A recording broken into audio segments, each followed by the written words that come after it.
ஜெபிக்கிறோம். முகத்திற்குரிய பிரகாசிக்கப்படப்படி நாங்கள் ஜெபிக்கிறோம். ஆதி பக்தர்கள் எல்லாருமே நோக்கி பார்த்தார்கள். அவர்களுக்கு எல்லாருமே முகங்களை பிரகாசிப்படி செய்கிறார்கள். முகத்திற்குரிய பிரகாசிக்கப்படப்படி நாங்கள் ஜெபிக்கிறோம். பிரசவமாவது இந்த இடத்திலே இருக்கிறதற்காக இடம் முழுவதும் நிரம்பி இருக்கிறீர்கள். எங்கும் வியாபித்திருக்கிறது, எங்கும் வியாபித்திருக்கிறது, இடம் முழுவதும் வியாபித்திருக்கிறீர்கள். முகத்திற்குரிய பிரகாசிக்கப்படலாம். அவர் தனது வசனத்தை அனுப்பி அவரை குணமாக்கி அவரை அழிந்து தப்பிக்கிறார் என்று எழுதியிருக்கிறது. உங்களுடைய வாயினுடைய வார்த்தையிலிருந்து வளர்ந்து புறப்படுவார்கள். ஒவ்வொருடைய மனக்கண்களை இந்த காலையில் பிரகாசமாக்கும். அறிந்து கொள்ள, புரிந்து கொள்ள, பார்க்க நேரம் உதவி செய்யும். கண்களை திறந்தவர்கள், அகக்கண்களை திறந்தவர்கள் நாங்கள் பார்க்க நேரம் உதவி செய்யும். இயேசுவின் நாமத்தில் ஜெபிக்கிறோம். இது நல்ல பிதாவே. சங்கீதம் 1 முதல் 3 வசனங்களில் நான் வாசித்தேன். உன்னதமானவரை அறிந்திருக்கிறவன் சர்வவல்லவரை நிலைநிற்பான். நான் கர்த்தரை நோக்கி நீர் என்று அழைக்கிறோம், என் கோட்டை, என் தேவன், நான் நம்பியிருக்கிறவர் என்று சொல்லுவேன். அவருடைய வேடங்களில் அடிக்கும் பாலாக்கும் கொள்ளைகளுக்கும் தப்புவிப்பார். இந்த சங்கீதம் பழைய சொல்கிறார்கள். தாவீதினால் எழுதப்பட்ட சங்கீதம், தாவீதினால் எழுதப்பட்ட சங்கீதம் அல்ல. இது மோசேயினால் எழுதப்பட்ட ஒரு சங்கீதம். சங்கீதம் 91 அதிகாரம் 90 அதிகாரம். இது மோசேயினால் எழுதப்பட்ட ஒரு சங்கீதம். அவர் தன்னுடைய வாழ்க்கையில் இருந்து இந்த வசனத்தை அவர் சொல்லுகிறார்.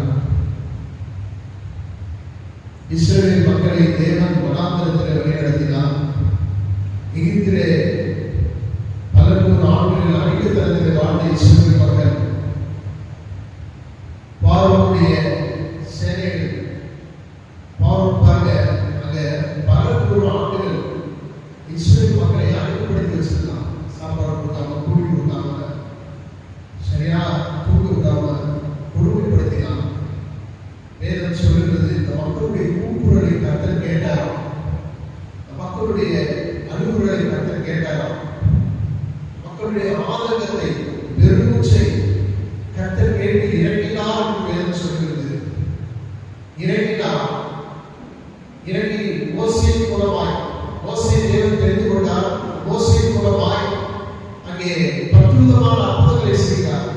பார்வோன் முன்னாடி நைல் நதியே நிறுத்தமா பார்த்தாங்க. அந்த ராஜா வந்து சூரியனை கூப்பிடுறவன். அங்க நதியில போய் தண்ணி எடுத்து தலையில தெரிச்சுட்டு சூரியனை வணங்கலாம் போனான். அங்க தண்ணியை அள்ளி தலையில ஊத்துறப்ப பாத்தீங்கன்னா நதி வெத்தமாய் மாறிவிட்டது. 10 விதமான வாதைகள் அனுப்புறார். தேசமெல்லாம் தவறை வந்து கூட்டிக்கொண்டது, இருள் கூட்டிக்கொண்டது, அந்தகாரம் கூட்டிக்கொண்டது. 10 விதமான வாதைகளை அனுப்புகிறார். வானத்திலிருந்து கல்மழையை பெய்ய கொடுக்கிறார். இஸ்ரவேல் மக்கள் மேல் தேவன் பிரியமாய் இருந்தார். இவர்கள் தேவனுடைய ஜனம், தேவனுடைய மக்கள். ஆகவே ஆட்டுக்குட்டியின் ரத்தத்தினால மக்களை தேவன் விடுதலை ஆக்கினார். வீட்டுக்கு ஒரு ஆட்டுக்குட்டி அடிக்க சொன்னாரு. மோசே சொல்லி வீட்டுக்கு ஒரு ஆட்டுக்குட்டி அடிக்கணும். அந்த ஆட்டுக்குட்டியின் ரத்தத்தை எடுத்து வீட்டின் நிலைக்கால போட்டு பூச வேண்டும். வாசனை பூசக்கூடாது. 2 சட்டத்திலையும் வேலை என்ன செய்யணும், பூச வேண்டும் என்று சொன்னார். யாரெல்லாம் ரத்தம் பூசப்பட்டது வீட்டுக்குள்ள இருக்கிறாங்களோ அவங்களுக்கு பாதுகாப்பு உண்டுன்னு சொன்னார். எல்லாரும் ரத்தம் சிந்தப்பட்ட அந்த ரத்தத்தினால் மூடப்பட்ட அந்த வீட்டுக்குள்ளே இருந்தார்கள்.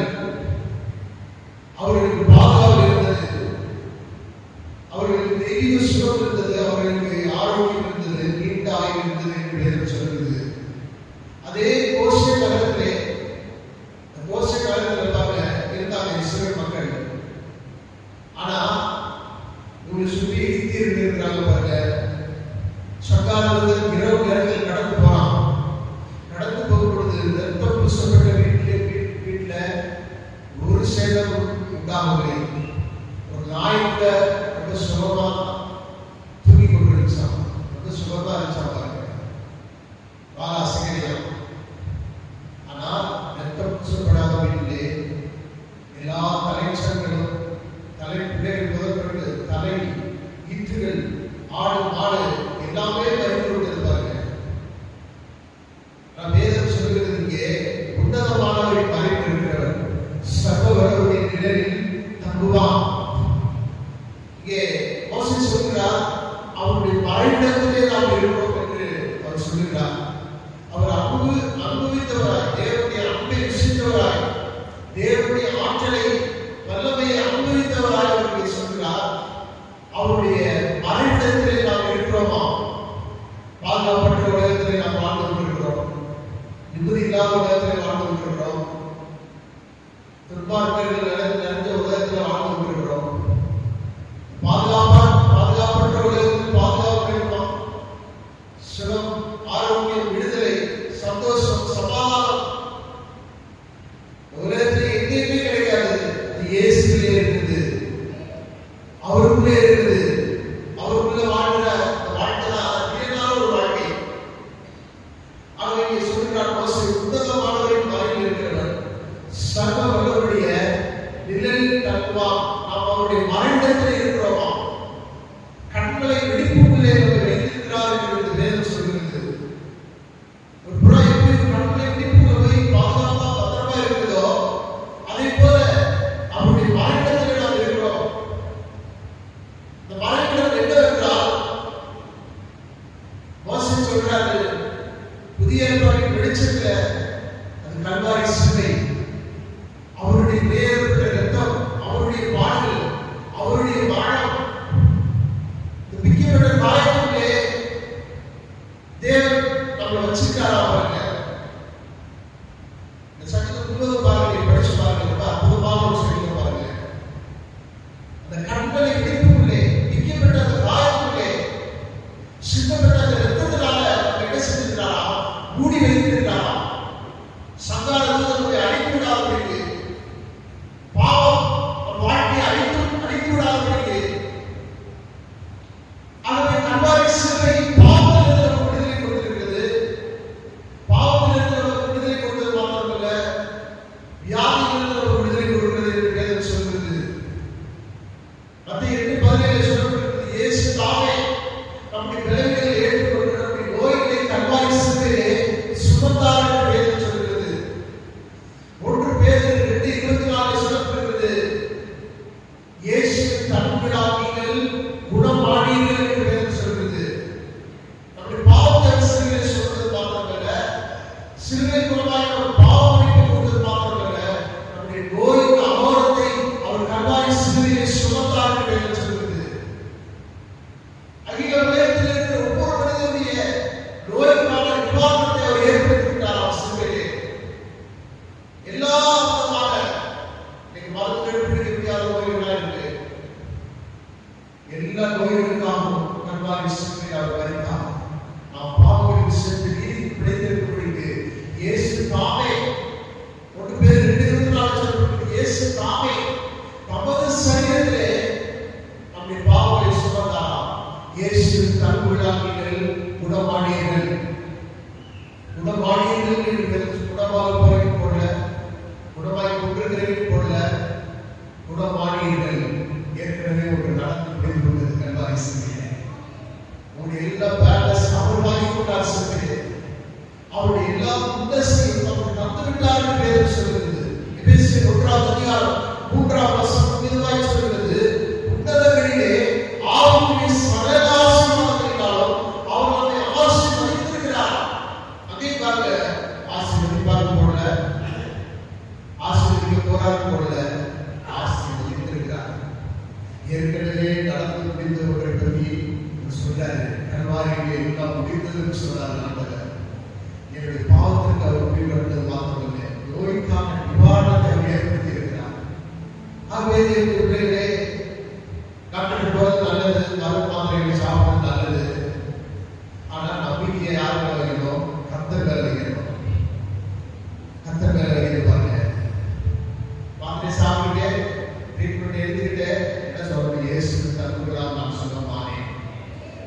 விசுவாசத்தை தேவன் விரும்புகிறார். நீங்கள் வேதம் சொல்கிறது விசுவாசத்தினுடைய உனக்கு ஆகிறது, விசுவாசத்தினுடைய உனக்கு ஆகிறது. ஒரு முஸ்லிம் வந்து ஆண்டவரே ஒரு சுத்தமாக சுத்தமாகும் சொன்னான்.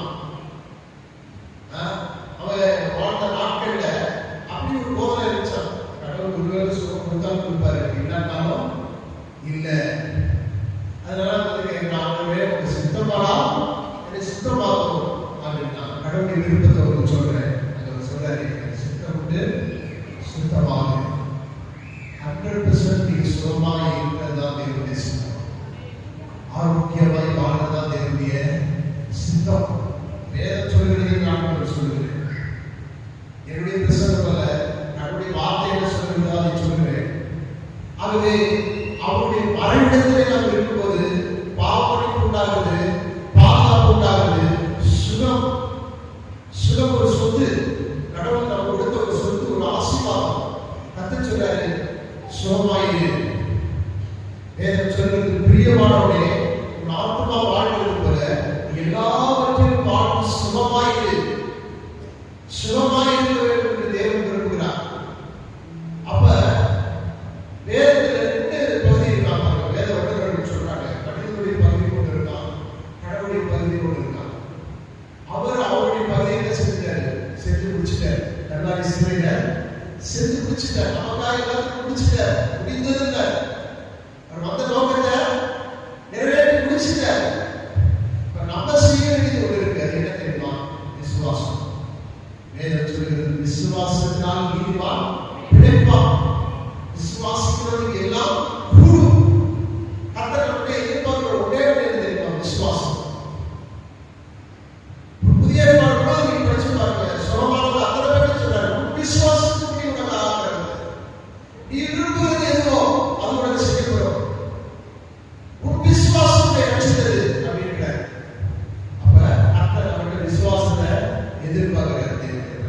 விசுவாசம் எப்படி வரும்? ரோமர் 10 அதிகாரம் 17 வசனம் சொல்கிறது, விசுவாசம் கேள்வியினாலே வரும், கேள்வி தேவனுடைய வசனத்தை கேட்பதினாலே வரும். கடவுளுடைய வார்த்தையை கேட்பதன் மூலமா நமக்கு என்ன செய்யலாம்? விசுவாசம் வருகிறதா, நம்பிக்கை வருகிறதா. அதுதான் அழைப்பு. ஏன் சொல்ற சீக்கிரத்துல ரசிக்கப்படாத முன்னாடி சிந்தனைக்கு போனோம். சீக்கிரத்தில் ஓட ஐயோ பரவாயில்ல போகணும் இல்லையா? ஆண்டவரை ஏற்றுக்கொள்ளாது முன்னாடி பல காரியங்கள் உலக பிராரமான விஷயங்களுக்கு ஐயோ போறதுக்கு முன்னாடி அதெல்லாம் போனாலும் போயிடலாம் முன்னாடி பிடிக்கிறோம். தேவனுடைய காரியத்துக்கு முக்கியத்துவம். வேதம் சொல்கிறது முதலாவது தேவனுடைய ராஜ்யத்தையும் அவருடைய நீதியையும் தேடுங்கள், தேடுங்கள், தேடுங்கள், அப்பொழுது இவருக்கு எல்லாம் கூட கொடுக்கப்படும். இவைகள் எவைகள்? இந்த உலகத்தில் நீங்கள் தேடி அழைத்தவைகள் எல்லாவற்றையும் கர்த்தர் சொல்றார். காலையில் உங்களுக்கு கொடுங்கள். இந்த உலகத்தில் எதெல்லாம் பெருசு நினைச்சு அதெல்லாம் முக்கியமாக காலையில் கொள்வது என்ன செய்ய போடுங்கள். முதலாவது ஃபர்ஸ்ட் காட். அவருக்கு வாழ்க்கை மகிமான வைங்க, அவருக்கு முக்கியத்துவம் கொடுங்க. அவருக்கு சின்ன விஷயமோ பெரிய விஷயமோ அவருக்கு முதலிடம் கொடுக்கும்போது கர்த்தர் உங்களுடைய எல்லாத்தையும் அவர் பார்த்து வாரமாக எல்லாவற்றையும் நல்வாக்கி விடுவார். வாழ்க்கை கடினமான காரியங்கள் எல்லாவற்றையும் லேசாக்கி மலை போல் இருக்கிறதெல்லாம் படிப்போல் மறைத்து வைக்கும் தேவையில்லை. அவருக்குள்ள நீங்க இருக்கிற பாருங்க, அவருடைய மறைவிடத்தில் நீங்க இருக்கிறோம். அவருடைய மறைவிடத்தில் நீங்க இருக்கும்போது நீங்கள் சுகமாய் இருப்பீர்கள் என்று வேதம் சொல்கிறது. பாருங்க, என் பையன் பிள்ளைங்க பேசி படிக்கிறான். ஒரு பையன் 2வது படிக்கிறான். சின்ன வயசுல கிடையாது, பேபியா இருக்கும்போது தான் ஒரு 1 வயசு இருக்கும் நினைக்கிறேன். 1 வயசு நினைக்கிறேன். அவன் யூரின் நான் ஸ்டாப்பா போயிட்டே இருந்துச்சு.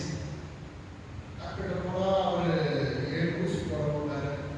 டெய்லி போய் 7 ஊசி போட்டுட்டே இருக்கும். ஒரு நாள் ஒரு ஊசி இன்ஃபெக்ஷன் ஆகிருக்காரு. அப்புறம் போனா செக் பண்ணி பார்த்து கடைசியில் கிட்னி ஃபெயிலியர் இருக்காரு குழந்தை. நிறைய அழகுதான் இல்லை. அப்புறம் குருபாலத்தில் ஒரு ஹாஸ்பிட்டல்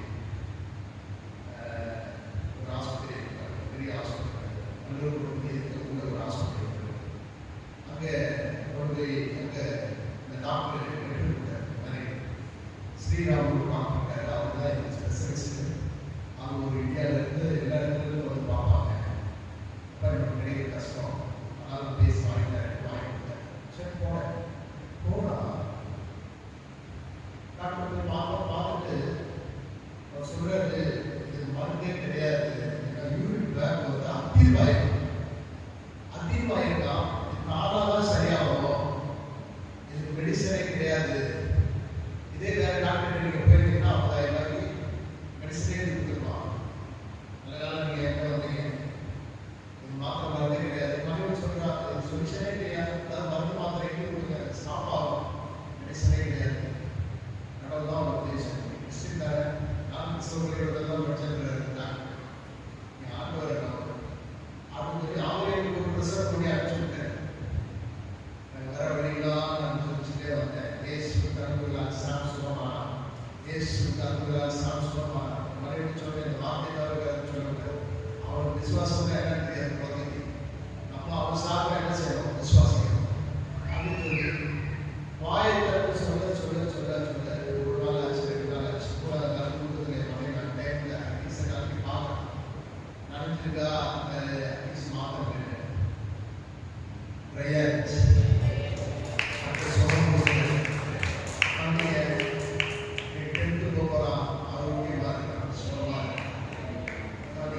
உன்னதமானவரை மறைவில் இருக்கிறவர் சர்வ வல்லவருடைய நிலையில் தங்குவான்.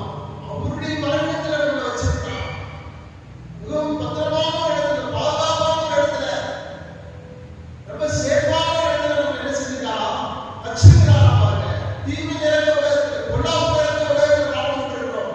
பேயும் பிசாசும் நிறைந்த உலகத்துல வாழ்ந்துட்டு இருக்கிறோம்.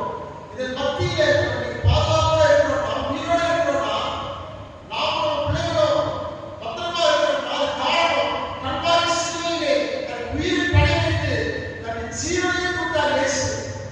அவருடைய காயங்கள், அவருடைய பாடு, அவருடைய மரணம், அவருடைய ரத்தத்தின் புண்ணியத்தினால நம்ம உயிரோட இருக்கிறோம். நம்ம பிள்ளைங்க உயிரோட இருக்கிறாங்க. தேவனுடைய பிள்ளைகள் அது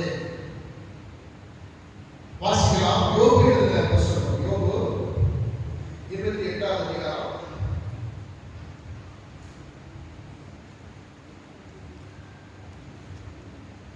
7-8 வசனங்கள் வாசிக்கலாம்.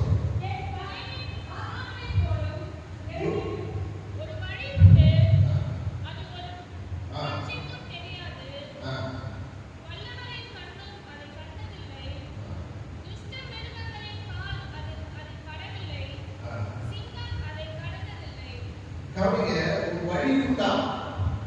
மனிதர்கள் எவருக்கும் தெரியாத ஒரு வழி உண்டாம். எந்த மிருகமும் கடக்காத ஒரு வழி உண்டாம். எந்த பறவைகளுடைய கண்ணில் பட்டதில்லையா, கால் பட்டதில்லையா, அப்படி ஒரு வழி இருக்கிறதா பாருங்க. கடவுள் சொல்றாரு பாருங்க, ஒரு வழி உண்டு, அது ஒரு பட்சிக்கும் தெரியாது, வல்லூரின் கண்ணும் அதை கண்டதில்லை, துஷ்ட மிருகங்களின் கால் அதை படவில்லை, சிங்கம் அதை கடந்ததில்லை. இதே அதிகாரத்தில் 21-23 வாசகம்.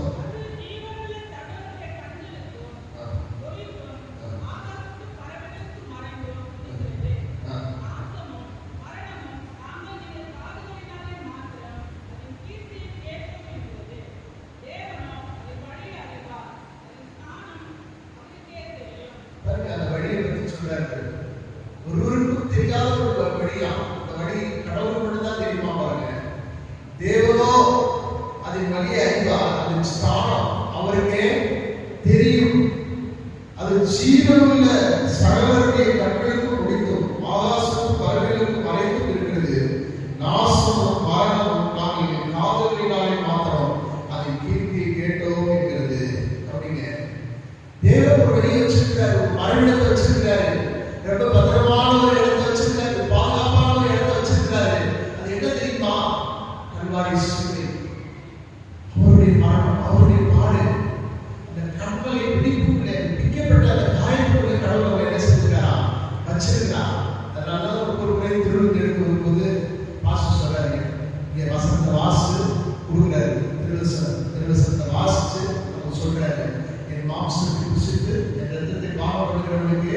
நித்திய ஜீவன் உண்டு அப்படின்ற. நித்திய ஜீவன் உண்டா பாருங்க, நித்திய வாழ்வு உண்டா. ஆகவே அவருடைய ரத்தத்தினால் அவர் கூடியிருக்கிறார் பொருள் பைபிள. அவருடைய ரத்தத்தினால் அவர் வேலை செஞ்சிருக்கிறார், கூடியிருக்கிறார். இயேசு ரத்தம் ஜெயம் அப்படின்னு நம்ம சொல்றோம் இல்லையா? இந்த ஒரு பெரிய பாஸ்டர் சென்னையில 20,000 பேர் சர்ச்சுக்கு போவாங்க. அவர் வில்லேஜுக்கு போய் சொன்னாரு, நீங்க பாட்டிக்கு வயசு சின்ன வயசுல நடந்த சம்பவத்தை சொல்றாரு. சின்ன வயசுல பாட்டி ரொம்ப சௌகரியமாயிட்டாங்க, 90 வயசு.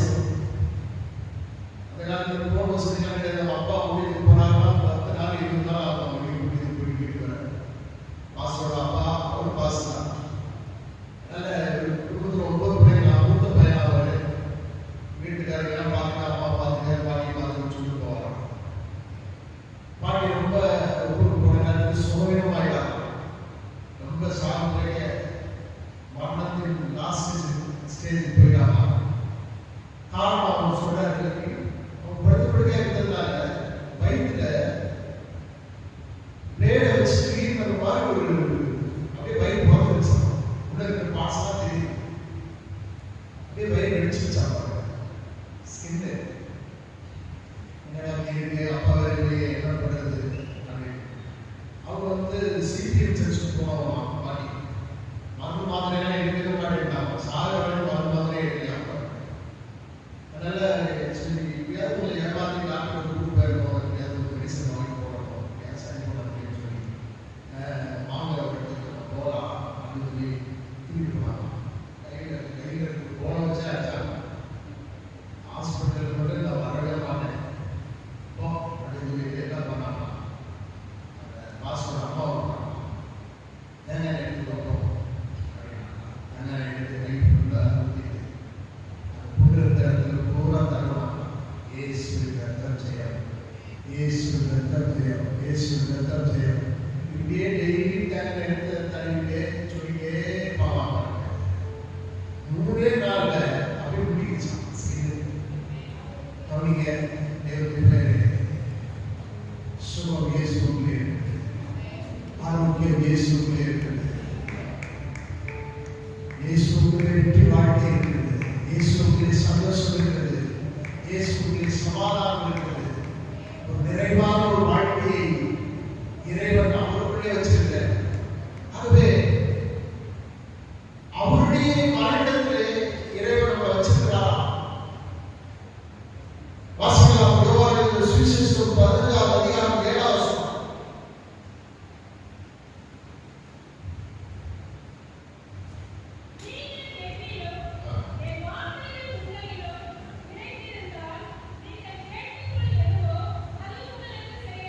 நீங்கள் எண்ணிலும் என் வார்த்தை உங்களில் நிலைத்திருந்தால் நீங்கள் கேட்டுக்கொள்வது எதுவோ அது உங்களுக்கு செய்யப்படும். கர்த்தர் சொல்றார், நீங்கள் எண்ணிலும் என் வார்த்தை உங்களிலும் நிலைத்திருந்தால் நீங்கள் கேட்டுக்கொள்வது எதுவோ அது உங்களுக்கு செய்யப்படும்.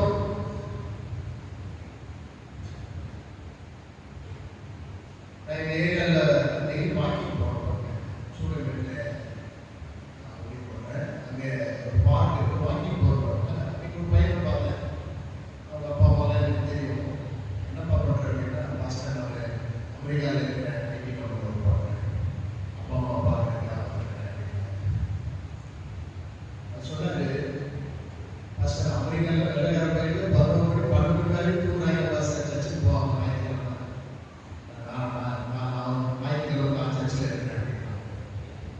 என்னன்னு கேட்டா, சின்ன வயசுல காற்று பிடிச்சி திரும்பி அம்மா அப்பா கோயில் கொடுப்பாங்க.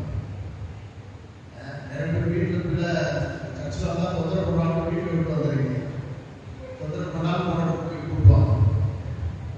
வெளியாண்டாய் நடத்த வேண்டிய விதத்திலே நடத்தும் வேறு பிபிஎஸ், சண்டே ஸ்கூலு, குடும்ப ஜபம், இதெல்லாம் ரொம்ப முக்கியம். பாருங்க சொல்றாங்க, அப்பா அம்மா என்ன வசனத்தை கொடுத்தாங்க. கிடைக்கிற நேரம் என்ன செஞ்சாங்க, வசனத்தை சொல்லி கொடுத்தாங்க. நம்ம வசனம் தான் இன்னைக்கு தூர தேசத்துக்கு அனுப்புறாங்க. இந்த கெட்ட பிள்ளைகளுக்கு அடிக்காம, எந்த பாவனையும் போகாம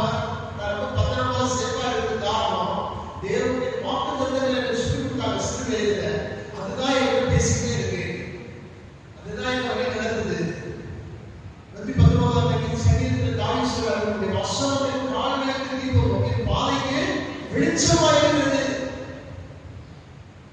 அதே சமயத்தில் தாவீது சொன்னார், நான் பாவம் செய்யாதபடிக்கு ஒரு வார்த்தை இருதயத்தில் வைத்து வைத்தேன் அப்படின்றார். டெபாசிட் பண்ணி வச்சான். ஹார்ட் இருதயத்தில் அந்த பேங்க்ல தேவனுடைய வார்த்தை என்ன செஞ்சாரா? சேமிச்சு வச்சாரா, டெபாசிட் பண்ணி வச்சாரா. அதனால சிறு பிள்ளைகளுக்கு வசனத்தை சொல்லிக் கொடுக்கிறது ரொம்ப முக்கியம். பெரியவங்க வசனத்தை படிக்கிறது ரொம்ப முக்கியம். வேதத்தை வாசிக்கிறது, அனுதினமும் வேதத்தை படித்து தியானித்து அதில் நேரத்தை செலவிடுவது ரொம்ப முக்கியம். இதை ஞாயிற்றுக்கிழமை மட்டும் ஆண்டவர் ஞாபகம் ஒரு நிறைய பேருக்கு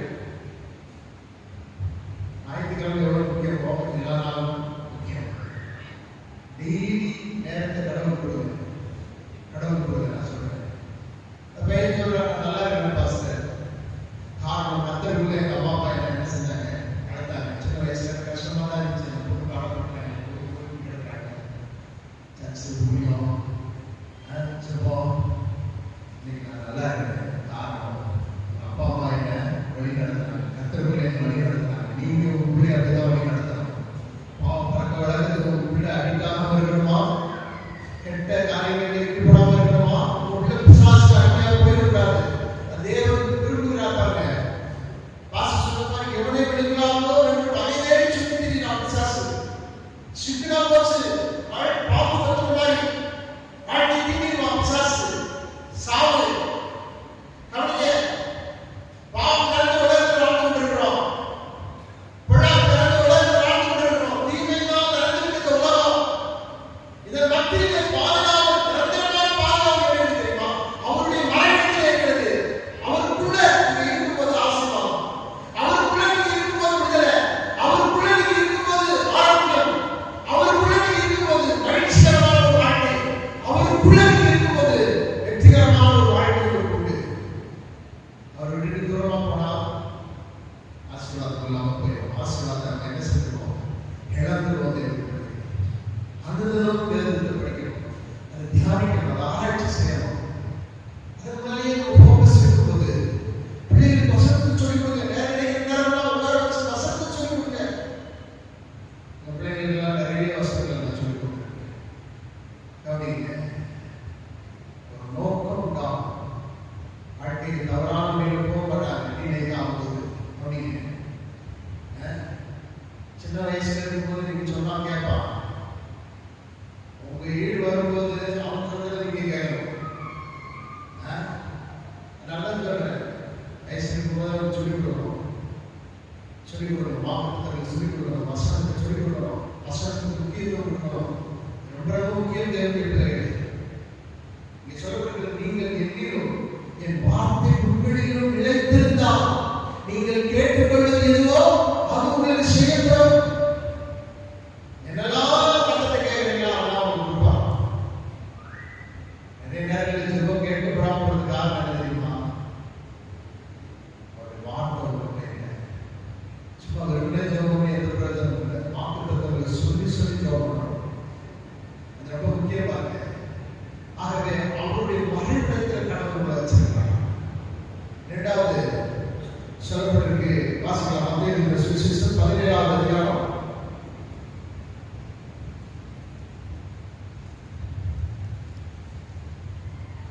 17வது அதிகாரம் 3 முதல் 5 வசனங்கள் வரை வாசிக்கலாம்.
ஒரு சராசரி மனுஷன் போல தான் பார்த்தாரு. எழுப்பும்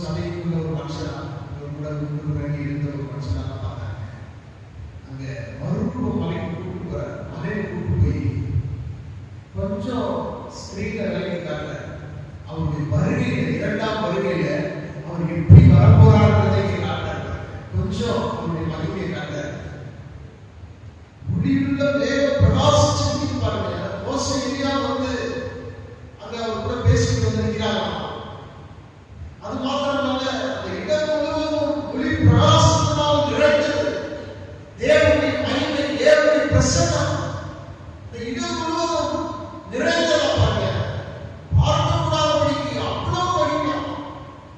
ஆண்டவர் நெம்பஸ்வரம் தரித்தவராய் மகிமை உள்ளவராய் சூரியனை காட்டும் கோடி மடங்கு பிரகாசம் உள்ளவர்தான் நம்முடைய தேவன். கண்ணே கூட இருக்கிற அளவுக்கு அவ்வளவு ஒளி பிரகாசம், அவ்வளவு மகிமை நிறைந்தவராய் காட்சி அளிக்கிறார் பாருங்க. எனக்கு காமிச்சார் எப்பா, நான் இரண்டாம் வருகையில் எனக்கு தான் என்ன செய்ய போறேன், வரப்போறேன்னு சொல்லி உங்களுக்கு காமிச்சார் பாருங்க. சீசன் தொடரா அங்கே இங்கே தங்கிடலாம், கீழே போவேன், பாவம் அசிங்கம் கேவலமான வாழ்க்கை நம்ம எதிர்பார்க்கிறேன். இங்கே இருந்தெல்லாம் அது ஒரு கூடாரப்படி இங்கே இருந்தெல்லாம் அவ்வளவு ஒளி பிரகாசம், அவ்வளவு மகிமை உள்ளவராய் அந்த சராசரியை உருவாக்கின இறைவன் சர்வவியாபியாய் எங்கும் நிறைந்தவராய் சூரியனை காட்டும் பன்மடங்கு பிரகாசம் உள்ளவராய் அங்கே தோன்றுகிறார். மகிமையை பார்த்தவன் தான் பேதுரு. பேதுரு பாருங்க, அதுக்கு பிறகு பேதுருக்கு என்ன நடந்துச்சு தெரியுங்களா? கீழே இறங்கி வந்துட்டாங்க. ஆண்டவராகிய இயேசு கிறிஸ்து கல்வாரி சிலுவையில் மரித்து அடக்கப்படப்பட்டு மூன்றாம் நாளில் உயிர்த்தெழுந்து பரலோகம் போயிட்டார். போன பிறகு வாழ்க்கையில் என்ன நடந்துச்சு சொல்லுங்க, வாசிங்க. அப்போஸ்தலர்கள் 5ஆம் அதிகாரம் 13-16 வரை வாசிங்க.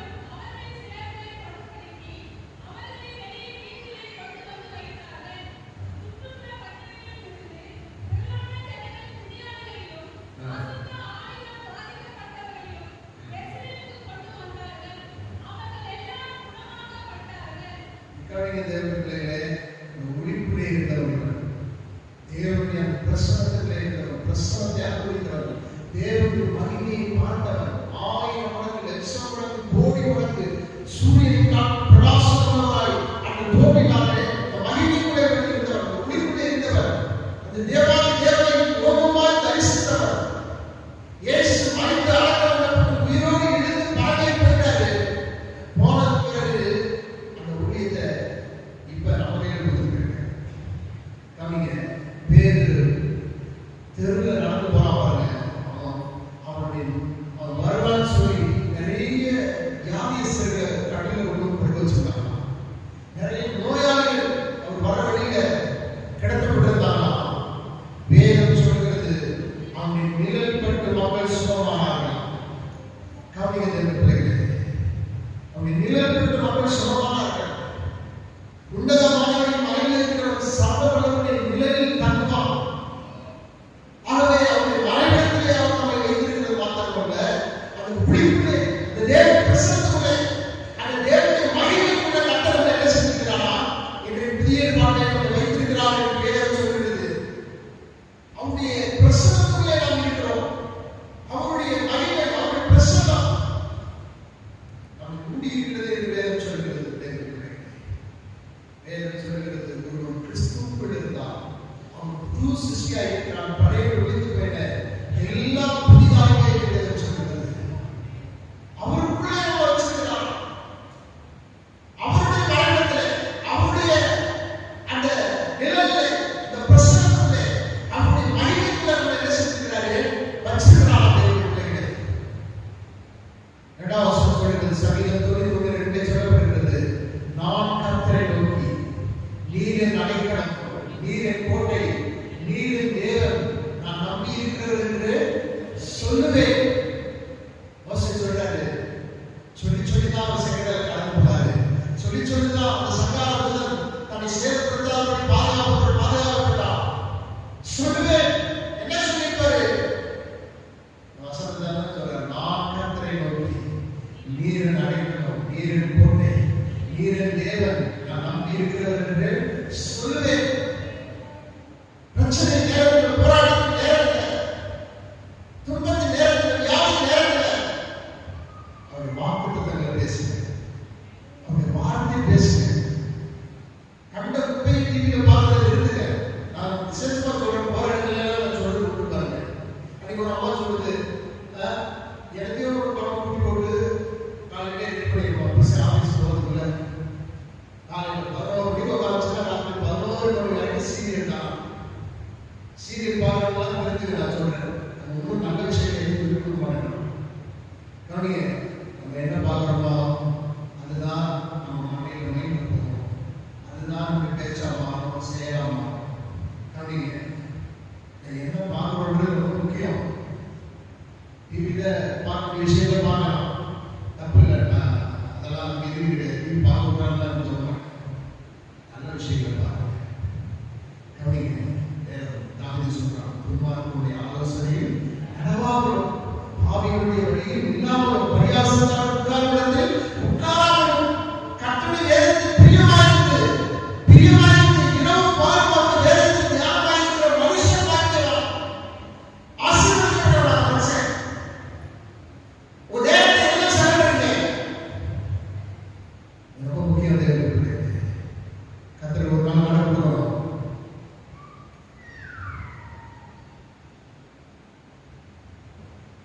நம்ம என்ன நினைக்கிறோம், என்ன பேசுறோம், என்ன பார்க்கிறோம், அதெல்லாம் ரொம்ப முக்கியம். தேவனுக்கு ஒரு மனிதனுடைய எண்ணங்கள் எப்படியோ அவன் அப்படியே நீதிமொழிகளை சொல்லப்பட்டிருக்கு. அவன் மனசு என்ன நடந்திருக்கு, கண்ட உப்பு நடந்திருக்கா, தேவனுடைய வாக்குத்தத்தங்களால் அவன் மனசு நடந்திருக்கா, அவருடைய வார்த்தையினால நடந்திருக்கா, அவருடைய பிரசன்னம், அவருடைய மகிமை, அவரை பற்றி தியானம் பண்ண இருக்கும்போது வாழ்க்கை சந்தோஷமான ஒரு வாழ்க்கையை, மகிழ்ச்சிகரமான ஒரு வாழ்க்கையா, இன்பமான ஒரு வாழ்க்கையை மாறிட்டேன். வாசம் சொல்லலாம். நீதிமொழிகள் 18:21.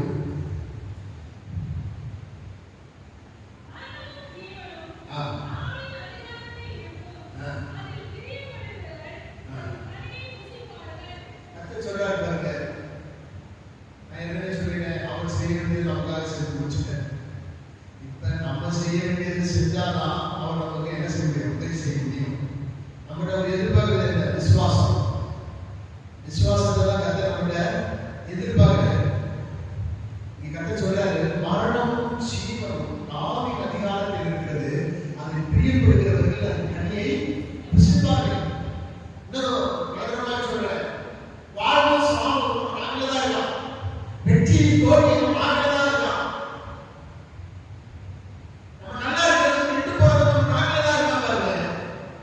கத்த சொல்றாரு, 50 பேர்ல கத்த நமக்கு உதவி செய்யறாரு. நம்ம விசுவாசத்தினால எப்போதும் பாசிட்டிவா பேசும்போது, கத்தனை வாக்குத்தத்தங்களை வாயில பேசும்போது வாக்கு நிச்சயமா உங்க வாழ்க்கையில நிறைவேறும். வேதம் சொல்லுகிறது, என் வசனம் பெருமையாய் திரும்பாது, நான் விரும்புகிறதை செய்து நான் அனுப்பின காரியமாகவே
பேசணும், மனைவி குறித்து பேசணும். நல்லது பேசும்போது வாழ்க்கை அழகான ஒரு வாழ்க்கையாய், அற்புதமான ஒரு வாழ்க்கையாய், மகிமையான ஒரு வாழ்க்கையாய் மாறிவிடுவது. ஒரு வசனம் வாசிக்கலாம். ரோமர் 8:31.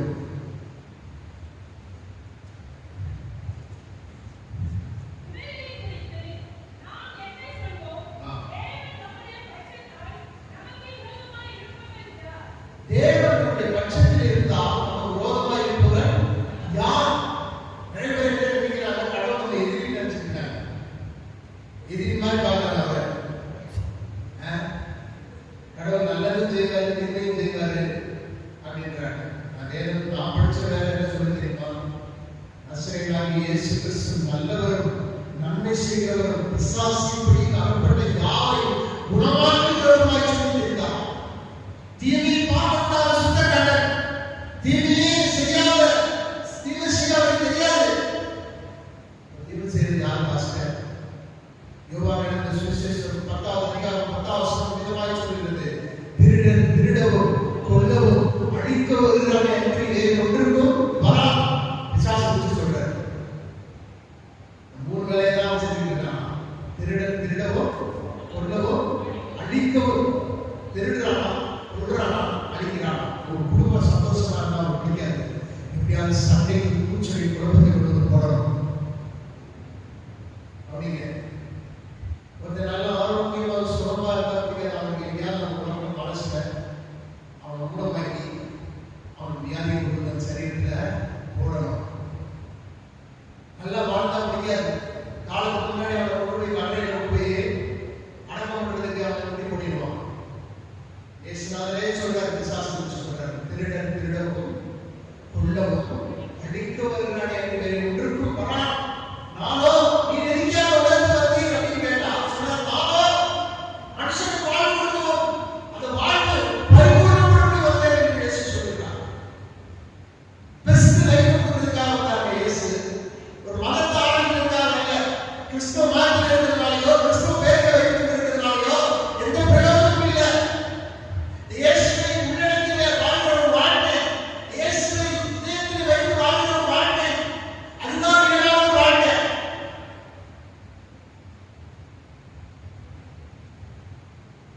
ஆனால் மனுஷனுக்கு வாழ்வு வாழ்வு பரிபூர்ணப்படும்படி வந்திருக்கிறது. கொடைக்கானல் ஊட்டிலாம் நீங்க போயிருப்பீங்க. பல கோடை வாசஸ்தலங்கள் அழகான மலர், விதவிதமான கலர்ஸ், நிறைய பறித்து கொண்டு போகக்கூடிய ரீதியில்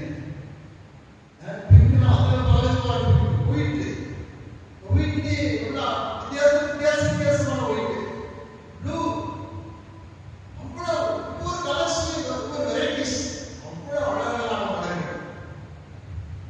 சூரியன் உதயமாவதுக்காக 6 மணிக்கு கொஞ்சம் மலருது, 7 மணிக்கு, 8 மணிக்கு, 12 மணிக்கு பார்த்தா அந்த மலர் முழு மகிமையை வெளிப்படுத்திருக்கு.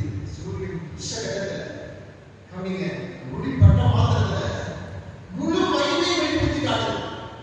சொல்லுவாங்க க்ளோரியஸா இருக்காரு அப்படின்றாங்கல்ல, அழகா இருக்கு, ரொம்ப மகிமையா இருக்கு அப்படின்றாங்க இல்லையா? கர்த்தர் சொல்றாரு, அப்படிப்பட்ட ஒரு வாழ்க்கை கொடுக்கிறது தான். இப்படி முழு மகிமையை வெளிப்படுத்தி காமிக்கிறது. சூரியன் பட்ட மாத்திரத்தில் கர்த்தர் சொல்றாரு, ஒரு பெஸ்ட் லைஃப் கொடுக்க வந்தேன், சிறந்த ஒரு வாழ்க்கை கொடுக்க வந்தேன். நான் நீ சுகமா இருக்கிறதே சித்தம், நீ ஆரோக்கியமா வாழறதே சித்தம், பாவம் மன்னிக்கப்பட்டு பரிசுத்தமா வாழணும். முதலாவது தேவனுடைய கட்டளை அது. அதன் பிறகு கர்த்தர் சொல்றாரு, என்னுடைய மறைவிடத்தில் நீ இருக்கும்போது சுகம், ஆரோக்கியம், நீதி, ஆயுள், சந்தோஷம், சமாதானம், ஒரு மகிமை உங்களுக்கு மூடிக்கொண்டு ஏற்படுகிறது. உலகத்தில் சுற்றா வாழ்க்கையுமா வாழ முடியும் எப்படா அவங்களுக்குள்ள நீங்க இருக்கும். ரெண்டாவது அவருடைய வார்த்தை உங்களுக்கு ரெண்டு முக்கியம். நீங்க என்னிலும் என் வார்த்தை உங்களுக்கு நிலைத்திருந்தா நீங்க கேட்டுக்கொள்வது எதுவோ அவங்களுக்கு செய்யப்படும். உன்னதமானவரின் மறைவில் இருக்கிறவர் சகோதரருடைய நிலையில் தங்குவான். நான் கர்த்தரை நோக்கி, நீரின் அடைக்கலம், நீரின் கோட்டை, நீரின் தேவன், நான் நம்பி இருக்கிறவர் என்று சொல்றேன். சொல்றது ரொம்ப முக்கியம். போது பாசிட்டிவா பேசுங்க. பிரச்சனை நேரத்தில், போராட்ட நேரத்தில் பிரச்சனை பற்றி பேசாதீங்க. தேவனுடைய வாக்குத்தத்தங்களை சொல்லுங்க.